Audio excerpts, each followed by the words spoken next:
नमस्कार। आज हम बात करेंगे लक्ष्मी नारायण लाल की एकांकी काल पुरुष और अजंता की नर्तकी के बारे में। इस एकांकी के प्रमुख पात्र हैं अनूप, प्रभा, चंदू, मुनि। इस एकांकी में 2 दृश्य हैं। जो पहला दृश्य है उसमें स्थान है अकाउंट्स ऑफिसर श्री अनूप कुमार के बंगले का कमरा। समय है दिन के 2 बजे। ऐसा कमरा जिसके पीछे अर्थात दर्शकों के सामने कोई दरवाज़ा नहीं, केवल दाएं बाएं ही दरवाजे हैं। दूर से कहीं लड़के बच्चों का शोर सुनाई देता है। दाईं ओर के दरवाजे से चंदू का प्रवेश। अवस्था प्राय 45 वर्ष। सबसे पहले चंदू की आवाज़ सुनाई देती है, चलो दूर भागो, मत शोर करो यहाँ। अरे गूंगी, भाग यहाँ से। भागती है कि नहीं अभी। एकांकी का प्रमुख पात्र है अनूप और चंदू उसका नौकर है। एकांकी प्रारंभ होते ही चंदू किसी को भगाता हुआ नजर आता है। अनूप जब पूछता है क्या है, तो वह इस बात का जवाब देता है कि वह किसे भगा रहा था। वह कहता है, जी वह पगली गूंगी है साहब, ऐसे खड़ी होती है कि हटने का नाम नहीं लेती। और ये लड़के हैं कि खामखा शोर मचाते हैं उसके पीछे, डांटने पर अब भागे हैं। अर्थात मोहल्ले में कोई गूंगी भिखारिन लड़की है और लड़के उसके पीछे पड़े रहते हैं, शोर मचाते रहते हैं। उसी का शोर आ रहा था। अनूप चंदू से कहता है कि उस भिखारिन से पूछो कि वह क्या चाहती है, वह यहाँ पर क्यों आती है। चंदू पूछता है, भिखारिन कुछ संकेत से समझाती है। अनूप और चंदू उसके संकेतों का अनुमान लगा करके उसे 4 रुपये दे देते हैं। वे लड़के और भिखारिन चले जाते हैं। थोड़ी देर बाद में अनूप की पत्नी प्रभा, जो कहीं बाजार इत्यादि गई हुई थी, वह कुछ सामान के साथ वापस लौटती है। उसके लौटने पर अनूप प्रसन्न मन से, गर्मजोशी से उसका स्वागत करता है। उसे ऋतुराज, अजंता की नर्तकी आदि नामों से संबोधित करता है। दोनों के बीच में हास परिहास, स्नेह स्निग्ध स्वर में बातें होती है और प्रभा जो है अपने साथ लाए सामान में से एक पैकेट निकालकर अनूप को दिखाती है। पहले तो उसे अनुमान लगाने के लिए कहती है कि बताओ इसमें क्या है, फिर स्वयं ही बता देती है। निकाल कर वह दिखाती है कि यह देखो ऑयल पेंटिंग, माताजी की तस्वीर की ऑयल पेंटिंग। वह बताती है कि जब वह सफाई कर रही थी तो उसे माताजी का अर्थात अनूप की माता का चित्र मिला था और उसी को उसने बड़ा बनवा लिया है, ऑयल पेंटिंग बनवा ली है। अनूप को इस बात से कोई प्रसन्नता नहीं होती, कारण कि अनूप जो है उसकी माँ एक अंधी भिखारिन थी। उसे इस बात से हमेशा दुख होता है, कष्ट होता है, घृणा होती है कि वह एक अंधी भिखारिन का पुत्र है। तो प्रभा इस प्रकार जब उसकी माता जी का ऑयल पेंटिंग बनवा कर लाती है तो अनूप को अच्छा महसूस नहीं होता। वह पहले तो टालता सा रहता है कि नहीं, मुझे इस तरह से पेंटिंग लगाना पसंद नहीं है। अगर तुम्हें पेंटिंग लगानी ही है तो कोई और अच्छी लगा लो, यही लगाना कोई ज़रूरी थोड़े है। प्रभा कहती है कि अगर लगाऊंगी तो यही, नहीं तो मैं दूसरी कोई नहीं लगाऊंगी। वह कहती है कि तुम्हारी माँ अंधी भिखारिन थी या कुछ भी थी, लेकिन है तो वह तुम्हारी माँ ही। खबरदार, प्रभा कहती है, खबरदार, कैसी है वह माँ, कितना महान पद है उसका। और फिर यह माँ जिसने तुम जैसे पुरुष को जन्म दिया। अनूप कहता है तो कौन सा कमाल कर दिया जन्म देकर। प्रभा, उसे मैं जानती हूँ। अनूप कहता है जानती हो तो अपने आप में रखो, ईश्वर के लिए उसकी विज्ञप्ति न दो। वो कहता है कि अगर तुम उस माँ का आदर करती हो, उसकी पूजा करना चाहती हो तो करो, अपने मन में करो, लेकिन उसका इस तरह से प्रचार मत करो, अपने रूम में उसकी पेंटिंग मत लगाओ। इस तरह से दोनों के बीच में बातें होती रहती है। अनूप मना करता रहता है, प्रभा जिद करती रहती है। अंत में अनूप कहता है कुछ नहीं, तुम खुश हो जाओ। प्रभा, तुमने जितना मुझे दिया है उससे 1000 गुना अधिक मेरी माँ को दिया है। उस दिवंगत आत्मा को तुमसे कितनी स्वर्गीय शांति मिली होगी, इसकी हम कल्पना भी नहीं कर सकते। तो प्रभा उसे कहती है कि तुम इस तरह की बातें मत करो, मेरी और तुम्हारी कोई अलग अलग सत्ता नहीं है, तुम्हारे लिए मैंने सब कुछ छोड़ दिया है। अनूप कहता है कि प्रभा कुछ ऐसा करो कि जिससे मेरा अतीत भूल जाए। अर्थात अनूप की माता अंधी भिखारिन थी। इस बात से अनूप को बहुत ही दुख पहुंचता रहता है। जब भी वह अपने अतीत को याद करता है तो वह इस अतीत को भुला देना चाहता है। वह पूरी तरह से भूल जाना चाहता है कि उसका बीता हुआ कल क्या था, वह किसका पुत्र है, कैसे उसका पीछे का जीवन निकला है। वह इन सब को भूल जाना चाहता है और इसके पीछे वह कारण भी बताता है कि मेरा अतीत मुझे थकाता है, शक्तिहीन कर देता है, मैं निस्तेज पड़ जाता हूँ।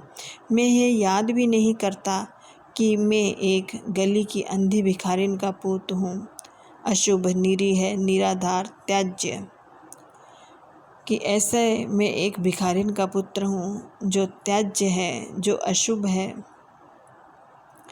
जब इस प्रकार की बातें वह बोलता है तो प्रभा उसको शांत करती है।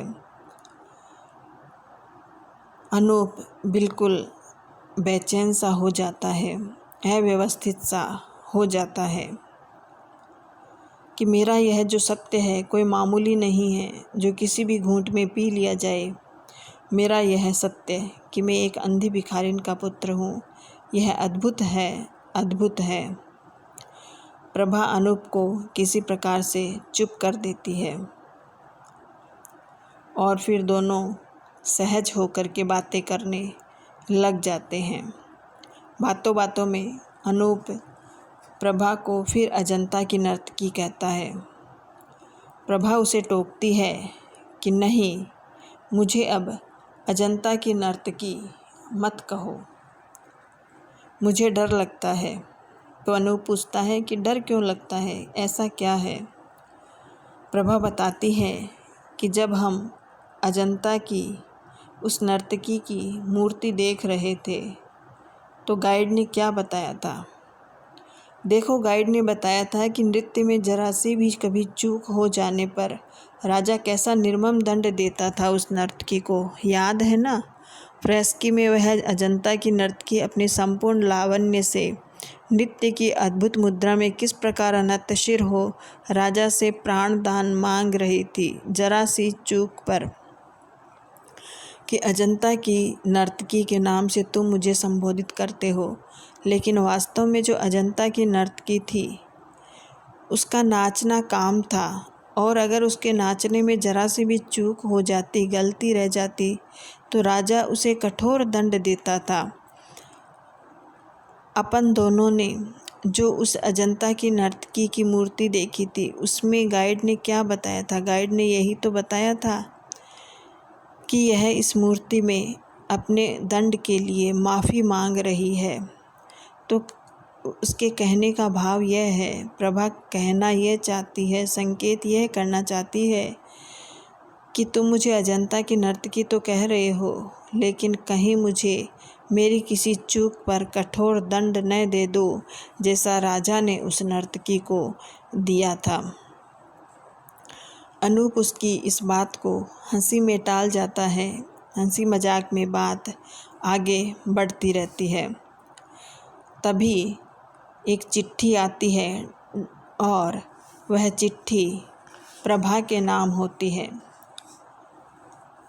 चिट्ठी खोलकर प्रभा पढ़ती है तो उसे पता लगता है कि यह उसके सहपाठी हजारी लाल की है।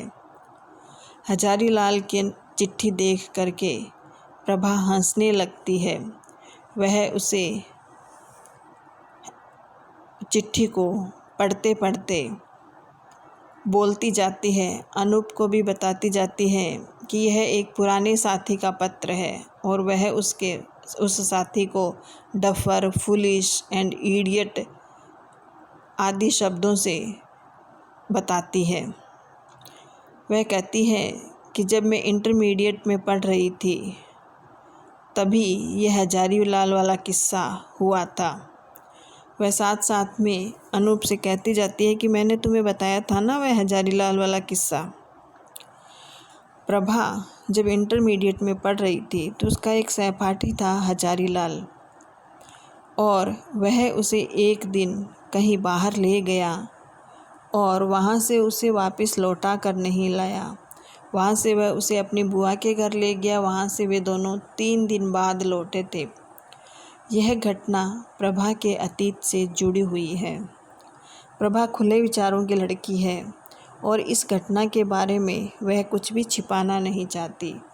वह अनूप से पहले भी बता चुकी है और अब भी जब यह पत्र आया है तब भी वह ज़ोर ज़ोर से बताए जा रही है। वह कहती है कि एक शाम हजारी लाल अपने पिता की कार में मुझे बिठाकर नुमाइश दिखाने ले गया।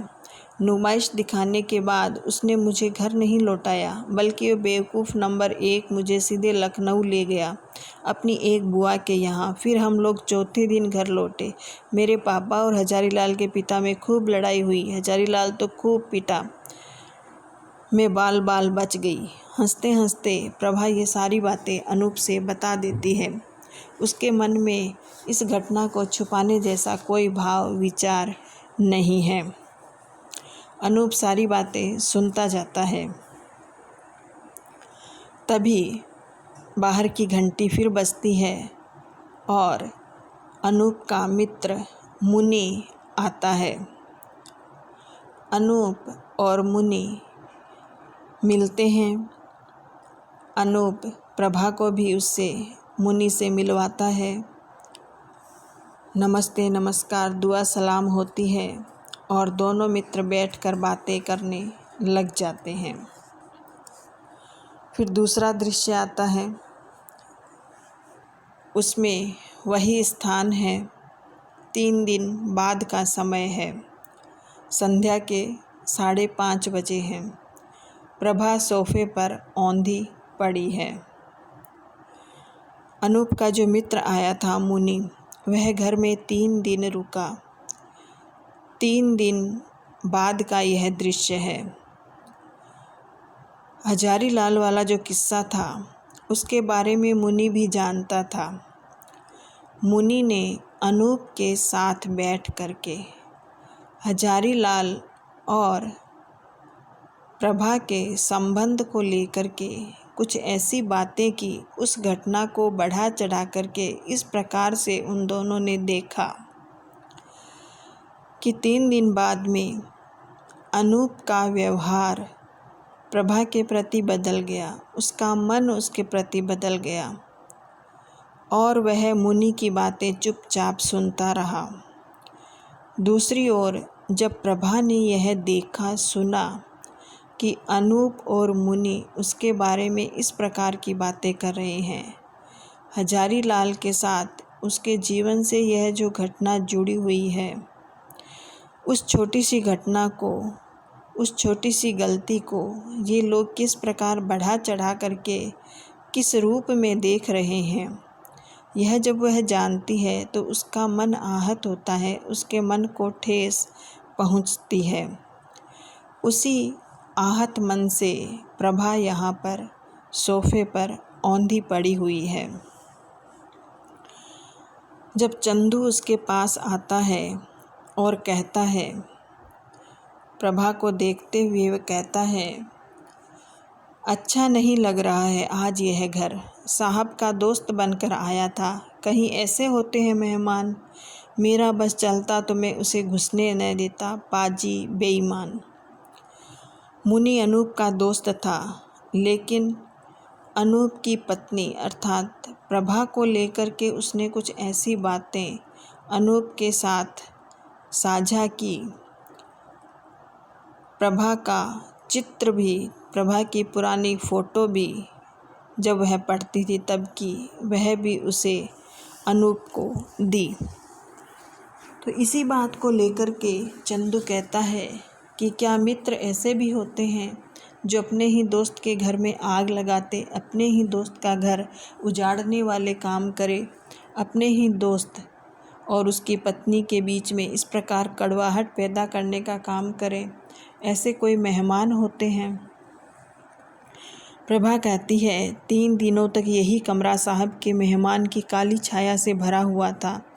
अपने मित्र के साथ तुम्हारे साहब ने इसी कमरे में मेरी उस छोटी सी घटना को अपने विकारों के आतशी शीशे में बढ़ा कर देखा था कि मेरी ये जीवन की ये छोटी सी घटना को उन्होंने किस प्रकार बढ़ा चढ़ा लिया है, अपने मन के विकारों के अनुरूप उसे अपने हिसाब से किसी सांचे में ढाल दिया है। इस तरह सिरदर्द कर रहा है कि चीखूं इसी कमरे में इन दरवाज़ों को, कि मेरा मन घुट रहा है, मुझे घुटन हो रही है कि मेरे इसी घर में उस मित्र की काली छाया 3 दिन तक मेरे ही विरोध में इस प्रकार की बातें करती रही। यह सोच सोच करके मेरा सिर फट रहा है, सिर दर्द हो रहा है, मन घुट रहा है। प्रभा जो है चंदू के सामने इस प्रकार की कुछ बातें करके अपने मन को हल्का करने का प्रयास करती है। तभी अनूप आ जाता है। प्रभा को इस प्रकार बैठे देख करके वह पूछता है कि प्रभा इस तरह क्यों बैठी हो, बोलो न, बात क्या है। प्रभा उसकी ओर देखती रह जाती है। अनूप फिर बात करने की कोशिश करता है। प्रभा कहती है तुम्हारा वह दोस्त जो 3 दिनों के बाद आज यहाँ से विदा हुआ है, उसकी ओर तुम्हारी क्यों ही सारी बातें इस कमरे में गूंज रही है। तुमने ठीक ही सिद्ध किया, वह भी ठीक समझ रहा था। मेरे आंचल में दाग है।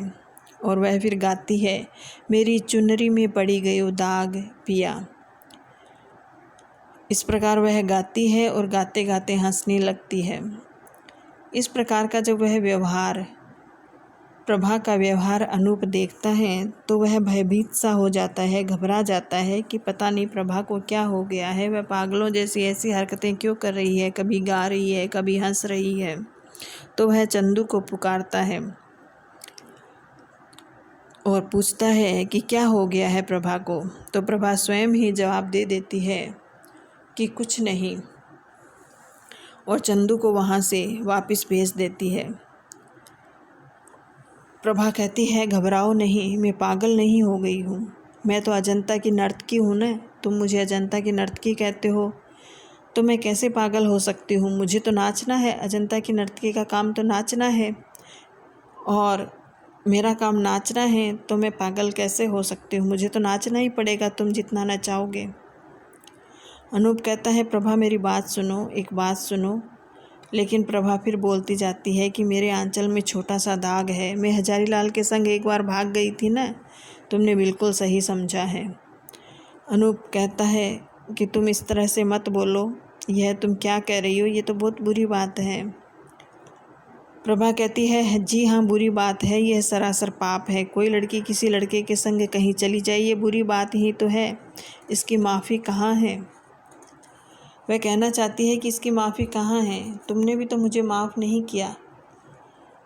प्रभा ने सब कुछ साफ साफ अनूप से बता दिया था, उससे कुछ भी नहीं छिपाया था। लेकिन मुनि की बातों में वह फिर आ गया। मुनि की बातों में आकर के फिर वह उससे प्रभावित होकर के प्रभा के प्रति अपने व्यवहार को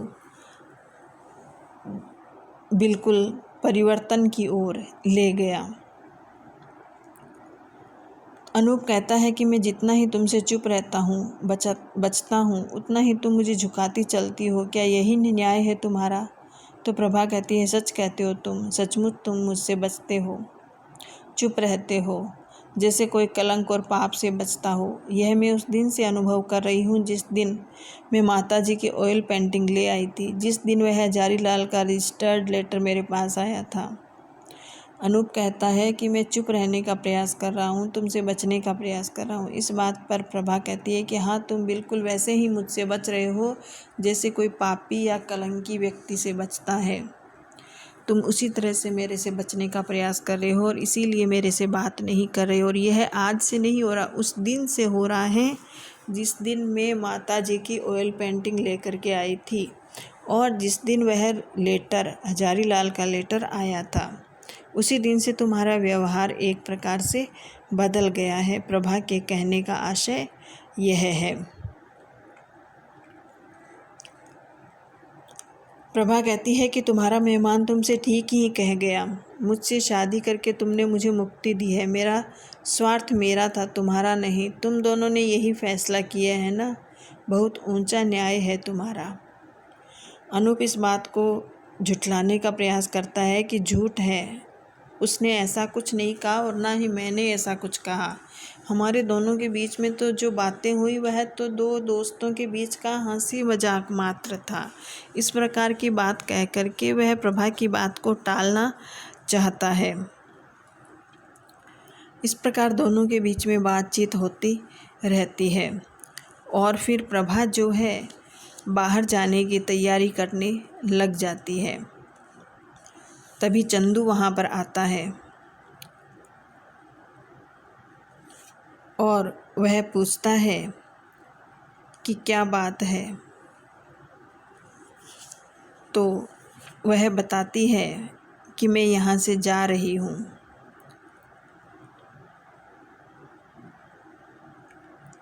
और साथ ही चंदू को वह चित्र दे देती है, माताजी की ऑयल पेंटिंग दे देती है कि यह लो, मैं कुछ नहीं ले जाऊंगी यहाँ से। प्रभा जब जाने की तैयारी ही कर रही है तभी दरवाजे की घंटी फिर बजती है और सामने मुनि खड़ा दिखाई देता है, जो अनूप का दोस्त 3 दिन तक यहाँ रुका हुआ था। वह आज गया था और फिर शाम को वापस लौट आया था। उसको देखते ही प्रभा, पहले चंदू अपना क्रोध व्यक्त करता है, फिर प्रभा क्रोधित हो जाती है। वह अनूप के सामने पहले तो वह उसे सारी बातें बताती है और फिर वह उसके मुनि के सामने पिस्टल तान लेती है। और जब वह पिस्टल तानती है तो मुनि डर से कांपने लगता है। उसी समय अनूप आ जाता है। मुनि अनूप के पीछे छिप जाता है और वह बचाओ बचाओ की आवाज़ लगाता है। अनूप प्रभा को रोकने का प्रयास करता है। वह उससे कहता है, प्रभा प्रभा ऐसा न करो, मुझे पिस्टल मुझे दो, क्षमा कर दो सब, मुझे दो पिस्टल, लो मुझे मार दो। वह अपने आप को आगे करता है, मुनि को बचाने का प्रयास करता है। प्रभा कहती है, छूना नहीं मुझे खबरदार, एक ही संग प्रेम दया और झूठ, मुझे मुक्ति देने आए हो, एक दया और। फिर अनूप कहता है, पिस्टल मुझे दो प्रभा, मैं दया की भीख मांगता हूँ तुमसे। प्रभा कहती है, वह स्वभाव है तुम्हारा, तुम्हारे रक्त में कहीं न कहीं वह भिखारी जरूर बैठा है। यहाँ पर प्रभा अनूप को उसका अतीत याद दिला देती है। जब वह दया की भीख की मांग करता है तो वह उसे दिला देती है याद कि चूँकि तुम अंधी भिखारिन के पुत्र हो तो तुम्हारे अंदर वह कहीं न कहीं वह भिखारी बैठा है, तभी तुम हर चीज़ मांगते हो। लेकिन फिर उसे खुद ही अफसोस होता है तो वह खुद ही नहीं नहीं करती रहती है, नहीं नहीं, कुछ नहीं, कुछ नहीं, कुछ नहीं, कुछ नहीं, और उस काँपने सी लगती है।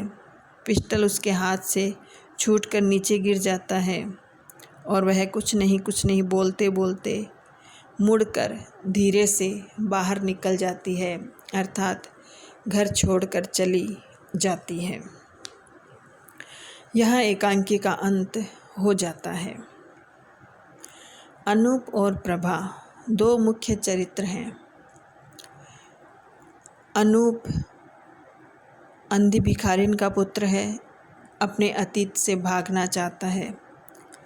अनूप का यह अतीत प्रभा के सामने है और इस अतीत को प्रभा ने, जैसे उसने अनूप को सहर्ष अपनाया है, उसी प्रकार अनूप के अतीत को उसने सहर्ष अपनाया है। उसे पता है कि अनूप की माता एक अंधी भिखारिन थी, फिर भी वह उसे वही मान सम्मान देती है जो एक सास को, पति की माँ को, एक देवी को दिया जाता है। वह उसकी ऑयल पेंटिंग बनवाकर अपने बेडरूम में टांगना चाहती है, वह उसकी पूजा करना चाहती है। दूसरी ओर अनूप है, वह जब उसके सामने प्रभा का अतीत आता है, उसके अतीत से जुड़ी हुई एक छोटी सी घटना आती है और जिसे वह पहले भी बता चुकी है, उस घटना को जब मुनि बढ़ा चढ़ा करके व्यक्त करता है तो उस घटना से अनूप इतना प्रभावित हो जाता है कि प्रभा के प्रति उसका व्यवहार ही बदल जाता है, प्रभा के प्रति उसकी दृष्टि ही बदल जाती है। यही फ़र्क है दोनों के व्यवहारों में। प्रभा उसके अतीत की कड़वी सच्चाई को जानकर भी उसे सहर्ष अपनाती है और अनूप प्रभा के अतीत से जुड़ी हुई छोटी सी घटना को भी स्वीकार नहीं कर पाता है। इस एकांकी के बारे में और बात अगले वीडियो में करेंगे।